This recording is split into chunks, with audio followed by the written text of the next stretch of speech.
अभिनंदन. आपल्यासाठी तो नियमित काम करायचा. फर्स्ट फ्लोअरला असताना त्याला कामाचा हुनर, कामाची पद्धत आणि प्रत्येक टायमाला गोष्टी साधारण तो चांगला गाईडलाईन करायचा.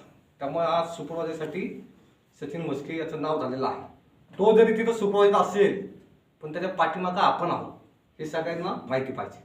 आणि राहिला विषय, आपला आता एक सुपरवायझर वाढलेला आहे म्हणजे जबाबदारी वाढलेली, त्यामुळं अधिक काम झालेलं आहे. त्यामुळे मित्रांनो फक्त एवढं सांगायचं आहे, आपल्या दोन्ही सुपरवायझर आपली साथ पाहिजे, आपण सपोर्ट केला पाहिजे. पण कदाचित कोण प्लस आहे कोण मायनस आहे तरी सगळ्यांना धरून आपण एकमेकांना सहकार्य करून आणि मित्रांना आपण एकता दाखवून समोरच्याला तक्रार देता कामा नये. आजकाल काही लोक झाले, लोकांनी नुसतं तक्रारी करायचा पाडच वाचलेला आहे. त्यामुळे मित्रांनो फक्त सहकार्य करा सर्वांना. पुन्हा एकदा सचिन रावांना शुभेच्छा. गोष्टी सर पुन्हा वाटण्यासाठी शुभेच्छा. Thank you sir.